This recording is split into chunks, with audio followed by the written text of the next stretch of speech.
Nii, kiitus olgu Issandale. Tänu Jeesus, me täname, et me võime tulla sinu ette ja Issand olla siin ülestõusmispäeval, Issand, kus sina kandsid meile patud ja needused risti puu peale, et meie ütleksime patust lahti ja elaksime õigusel, elaksime sulle ja pöörduksime pattudest ja patustamisest ja kõikidest mõttesegadustest ja asjadest.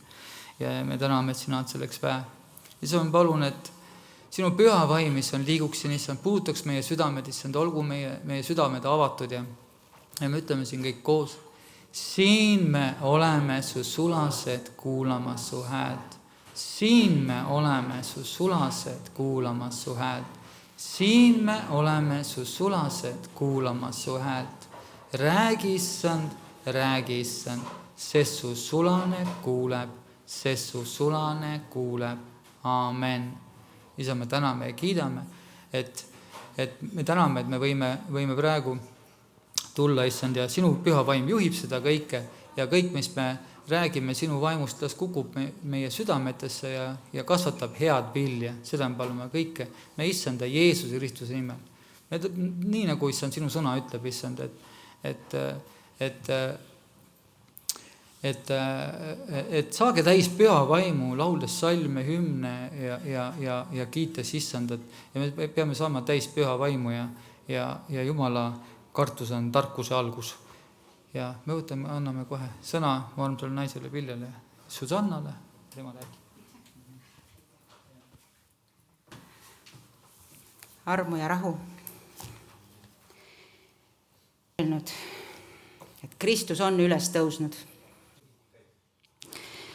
Me teame, et tänapäeval paljud kogevad lihavõtteid lihtsalt kauni traditsioonina, ilma sügavama või isikliku tähenduseta.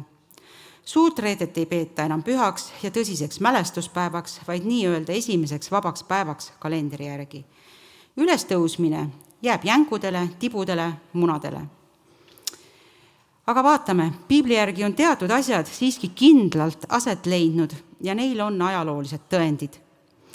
Inimesest sündinud Jeesus Kristus, kes nimetas ennast Jumala pojaks, kes löödi risti, kes maeti maha ja kes tõusis 3. päeval surnuist üles. Vahemärkusena ei saa ma lisamata jätta, et tibusid, jänkusid ja muid sulelisi, karvalisi pole Piiblis üles täheldatud. Luuka 9.22 ütleb, inimese poeg peab palju kannatama ning kõlbmatuks tunnistatama vanemate ja ülempreestrite ja kirjatundjate poolt ning tapetama ja 3. päeval jälle üles äratama. Pühapäeva hommikul ilmus Jeesus Maarja Magdalenale, see on kirjas Johannese 20. Hiljem õhtul ilmub ta korraga kõigile jüngritele. Jätkame meelde, et 11 apostlile siis.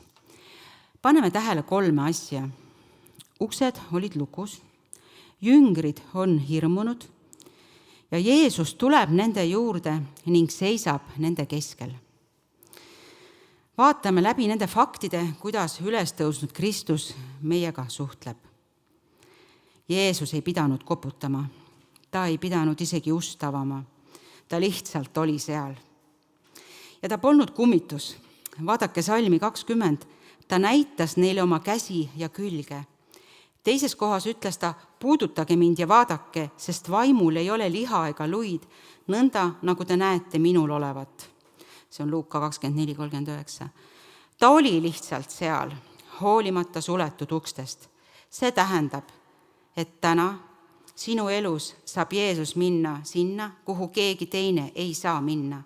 Ta saab minna sinna, kuhu ükski nõustaja ei saa minna. Ta saab minna sinna, kuhu ükski arst ei saa minna. Ta saab minna sinna, kuhu ükski armastaja ei saa minna. Ta saab sinuni jõuda igal pool ja igal ajal. Pole kohta, kus sa oled ja pole ühtegi sinu isiksuse sügavust, mida Jeesus ei suudaks läbistada. Salm 19 ütleb, uksed olid lukus seal, kus jüngrid olid, juutide kartuses. Nende juht oli just risti löödud, ohuna keisrile. Nende hirm on täiesti mõistetav ja sellesse hirmu tuleb Jeesus. Hirm, et ma ei ole valmis selleks, mida minult oodatakse. Hirm, et mu laste usk läheb hukule. hirm, et mul pole usku hästi surra. Hirm, et ma võin triivida ilmalikkusesse ehk maailma.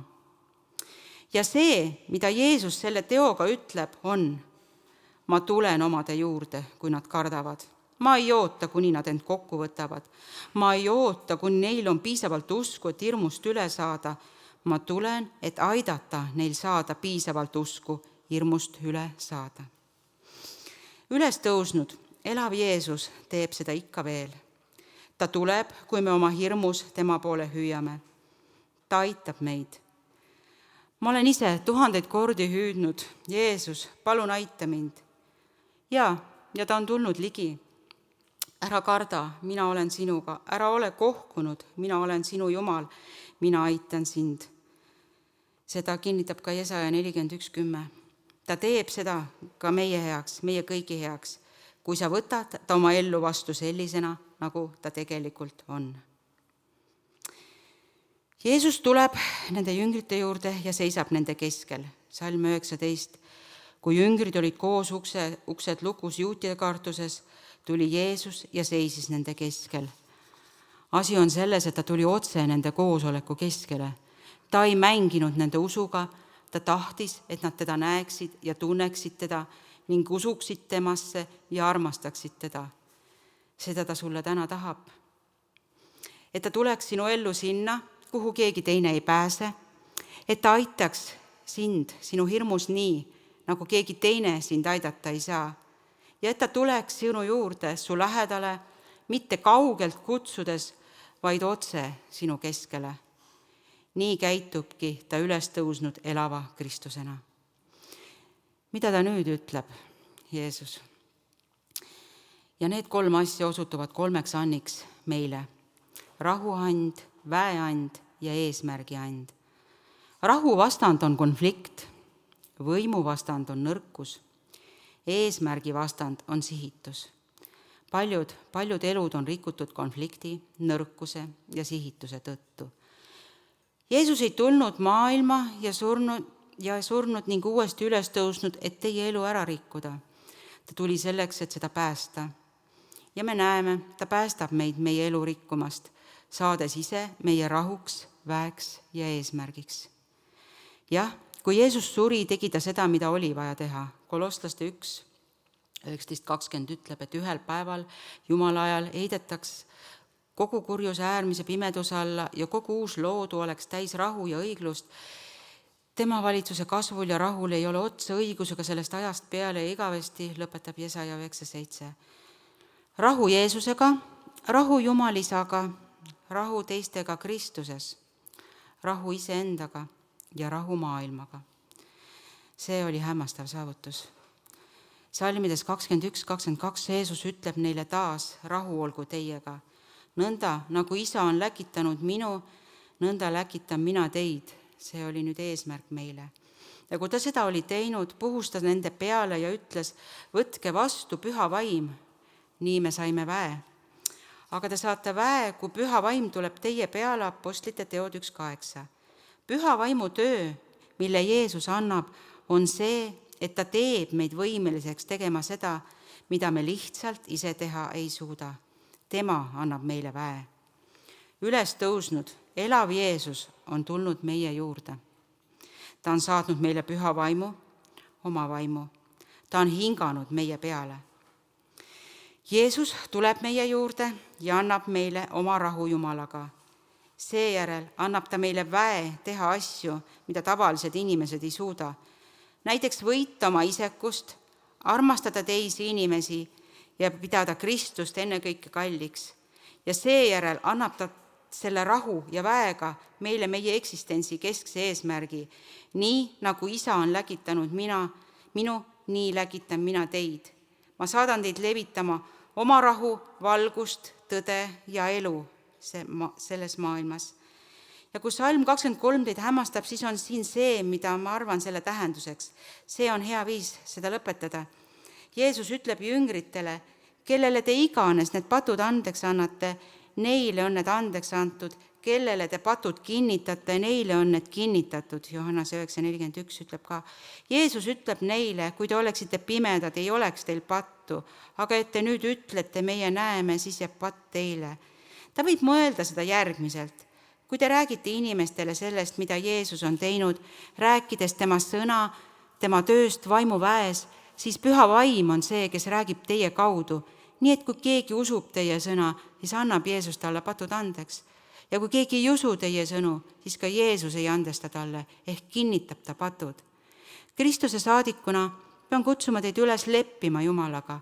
Võtke vastu tema rahu, tema vägi ja tema eesmärk tasuta kingitusena. Jeesuse nimel. Kui ma mõistsin aastaid tagasi, et Kristus oli surnud ja tõusnud üles ka minu eest, ootamatult oli keegi ju minu võlad ära maksnud, mis mind alla surusid ja meeleheitesse viisid. Kõik, mis oli mu südametunnistust koormanud, kõik mu vead, kõik tehtud ülekohtud said samal moel puhastatud ja lepitatud ning uus elu võis alata. On olemas ütlus, et hea südametunnistus on pehme padi magamiseks. Psalmis 32:1 ütleb sellised sõnad. Õnnis on see, kelle üleastumine on andeks antud, kelle patt on kinni kaetud. Õnnis on mees, kellele issand ei arvesta süüd ja kelle vaimus ei ole pettust. Kui ma olen kiusatuses, võin hüüda ja palvetada Jumala poole, et ma ei annaks järele ja ei langeks patustamisse. Kui ma seda kindlalt tean, siis ma saan oma südamesse igavese elu lootuse ja suure rõõmu. Jeesus tuli maa peale ja teda kiusati patustama just nagu meid, aga tema ei patustanud kunagi. Ta ei andnud kunagi kiusatusele järele, nagu on nii selgelt kirjutatud Heebrealaste kirjas 4:15, sest meil pole niisugune ülempreester, kes ei suuda kaasa tunda meie nõrkustele, vaid selline, kes on olnud kõigiti kiusatud, nii nagu meie, ja siiski ilma patuta. Kui ta seejärel suri ristil süütu ohvritallena, pakkus ta igavese lunastuse kõigile, kes seda soovivad. 1. Peetruse 2:24 võime me lugeda, kes ise kandis meie patud oma ihus risti poole, et meie, olles surnud pattudele, elaksime õigusele, kelle vermete läbi te olete terveks saanud. Ta kandis meie patud ristile, et me võiksime surra oma pattudele ja elada õiglusele. Mitte, et me saaksime jätkata samade pattude ja vigadega kogu oma ülejäänud elu. Ta tuli lunastaja ja päästjana ja kuna ta ise ei patustanud kunagi, ei saanud ka surm teda kinni hoida. Tänu tema elule siin maa peal ja tema surmale ristil ning ülestõusmisele võin ma teadlikult öelda ei patu tegemisele. Temas saan ma kannatlikult oodata, kui mind kiusatakse kannatamatuse poole või olla vait, kui mind kiusatakse kätte maksma. Tema arm annab väe pattu tunnetada, pattu tunnistada, seda kahetseda ja siis sellest pöörduda, et enam seda mitte teha. See ongi vili, millest tuntakse puud. See vili on kõigile nähtav. See ei ole selline vili, mida sa saad endale öelda, et ma olen õige. Seda meeleparanduse kohast vilja peab ennekõike nägema Jeesus ja need teised, ka maailm, kelle sekka me oleme lampidena särama kutsutud. Nii saan ka mina käia tema jälgedes, olles täidetud meeleparandusega. Me oleme selleks kutsutud, sest Kristus kannatas ka meie eest, jättes meile eeskuju, et me käiksime tema jälgedes. Tema ei teinud pattu ega leitud pettust tema suust, ütleb 1. Peetruse 2:21. Ja me peame seda ütlema. Kristus on tõesti üles tõusnud. Ta suri tõesti minu pattude eest ja annab tõelise jõu elada uut kristlikku elu. Kui ma käin ustavalt tema jälgedes, siis äratatakse ka mind ühel päeval üles igavesse ellu. Jeesus elab.